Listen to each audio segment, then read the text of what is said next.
K poznavanju kulinarike prvih poljedelskih skupnosti v Posavju so ključno prispevali arheološke raziskave grobišča v Ajdovski jami pri Nemški vasi. Ljudje, ki so si v drugi polovici 5. tisočletja pred našim štetjem jamo izbrali za svoj obredni prostor, so v njej pustili tudi številne sledove, ki nam omogočajo rekonstrukcijo prehranjevalnih navad prebivalstva tistega časa. Hrano so pripravljali in shranjevali v posodah, ki so bile izdelane iz gline in v prostoročni tehniki, saj lončarskega kolesa takrat še niso poznali. Tale posoda na nogi, ki je bila odkrita v Ajdovski jami, je bila namenjena za shranjevanje gostejših živil z visoko vsebnostjo maščob, kot je na primer živalska mast. To so arheologi ugotovili na podlagi kemičnih analiz posode. Likovni pedagog in akademski slikar Miroslav Kugler se je ob delu profesorja na brežiški gimnaziji posvečal tudi slikanju. Bolj kot veduta urbanega okolja ga je pritegnila posavska pokrajina z znamenitimi kozolci v različnih letnih časih seveda. Vedno znova, posebej v poletnih mesecih, se je podajal v naravo, kjer je rad in pogosto slikal.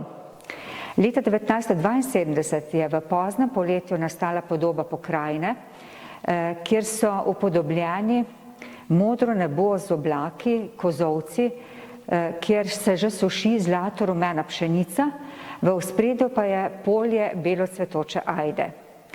Oljna slika te pokrajine je razstavljena na razstavi 4 elementi, drugi ogenj. Slikarjevo upodobitev z ajdo predstavljamo ob letošnjem dnevu evropske kulturne dediščine, ki so posvečeni kulinariki. Ajda, vemo, da se uvršča med starožitna žita in je v slovenski kulinariki doma že več stoletij.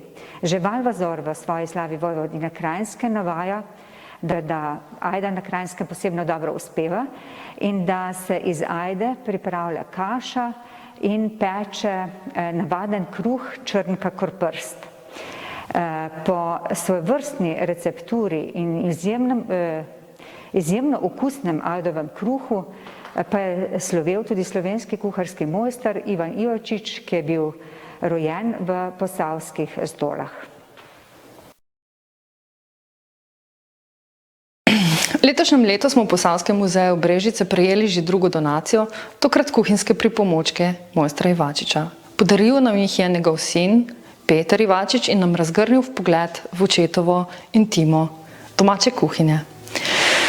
Med predmeti so vrečke iz blaga za dekoriranje ter pripadajoči nastavki, delčki za izrezovanje keksov in peko peciva, valjar, metlica za stepanje ter kotliček za kuhanje na prostem in še številni drugi drobni predmeti. Deloma so na ogled na razstavi po Posavju žličo in čašo 5 čutov okus v Posavskem muzeju Brežice, deloma pa v Šivčevi hiši muzeja Radovljiške občine. V okviru projekta Ajdovske zgodbe iz Posavja izdelujemo kopije lončenega vrčka, ki bodo služili kot spominki. Za izdelavo teh smo v konzervatorsko-restavratorski delavnici najprej izdelali negativ iz silikona, v katerega smo izdelali silikonski pozitiv. Za potrebo izdelave spominkov smo nato izdelali sestavljiv mavčni negativ, v katerega vlijemo tekočo glino. Ko kalup vpije dovolj vlage, se na njegovem robu nabere le nekaj milimetrov debela stena gline. Tedaj smo preostanek gline odlijemo in počakamo, da glina odstopi od mavčnega roba. Ko izdelek vzamemo iz kalupa, ga je potrebno dodatno še obdelati. Suh izdelek nato pečemo v pečici na 960 stopinj Celzija in tako dobimo kopijo.